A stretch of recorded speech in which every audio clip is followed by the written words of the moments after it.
Hot damn. 1, 2, 3. Sweetheart, it's Q&A, fire away. The old man is locked and loaded and ready to go. Look at this guy. That was my first impression. I met Mr. Dabro in a jacuzzi. First thing he said, we're knocking him dead, baby. Turquoise, gold, he's rocking it. Here we go, babe. He was 80 years old and ripped.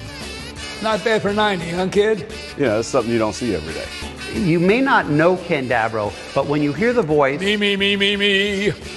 You.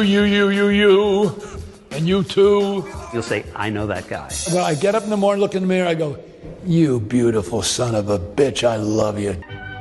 I grew up in Philadelphia. We're talking about the 30s. I was a very wild young man, a rebel. People don't know this. Even though I became one of the preeminent commercial broadcasters in America, I stuttered when I was young, and I had to go for speech therapy. My brother teased me, and somebody else was teasing me. I shot him with a BB gun because I had an attitude. Must have had about 150 street fights, I guess. And I won most of them. I finally learned, after about 18, 19 years of age, if I didn't do something with my attitude, I was going to be dead before I was 30. I knew that I had the ability and I had the choice to change, and I did.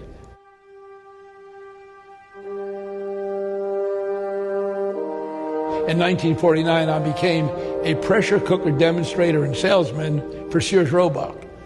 I had a lot of titles. I've been the president of a couple free companies. I've been on a few boards.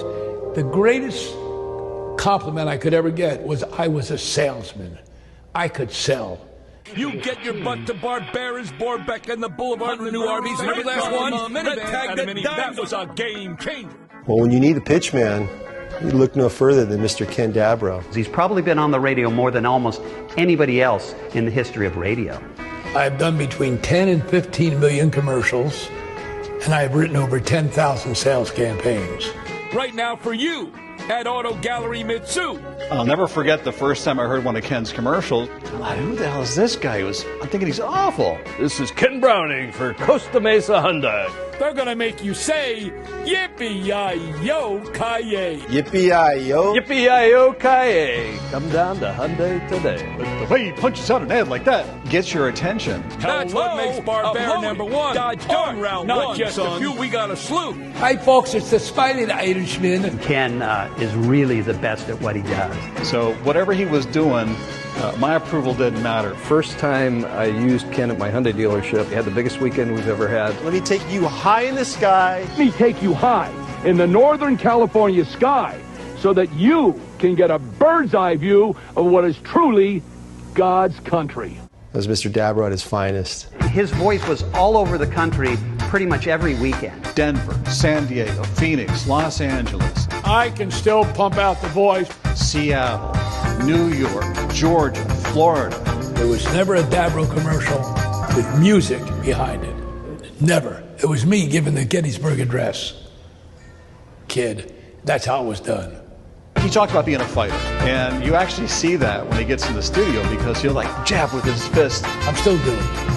It's about 90 years of age, still doing it. I'm always selling, but now instead of a product, I'm writing a book.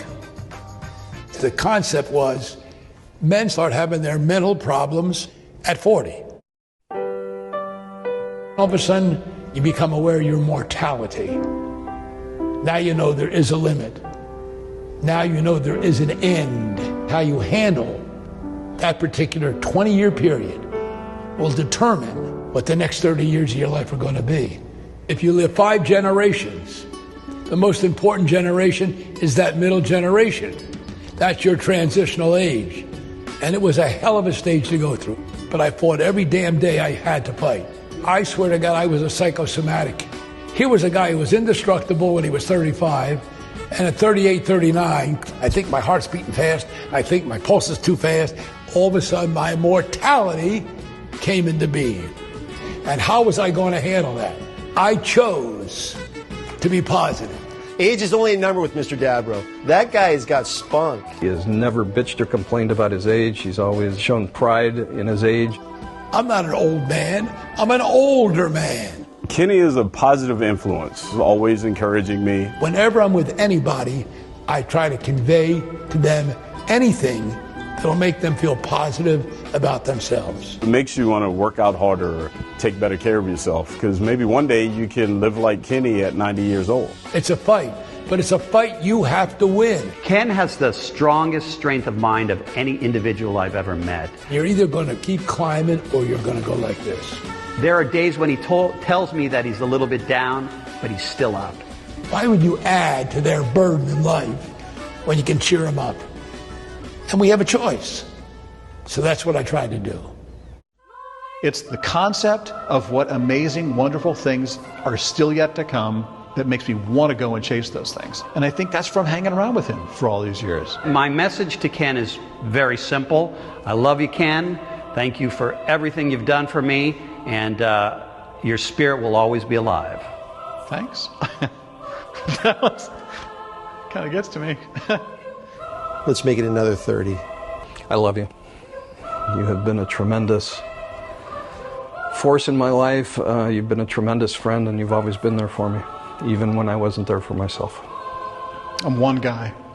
There's people that he could have spent years with, or he could have spent a half hour with at some bar that he met or whatever, and their lives are changed forever. These are the best years of my life. Now, are they coming to an end? Some people don't like the word die. So you'll pass on. You go somewhere else. Maybe you won't go somewhere else. Who knows? Who cares? You're alive now. Now, do I want to live 10 more? Of course. Is that my goal? You bet. But if it doesn't happen, that's okay too. And I just want to make sure that when that happens, I'm still in the right frame of mind. And that's an effort. And the effort don't get easier, it gets tougher. But guess what? Ready for the fight, kid. Always ready for the fight.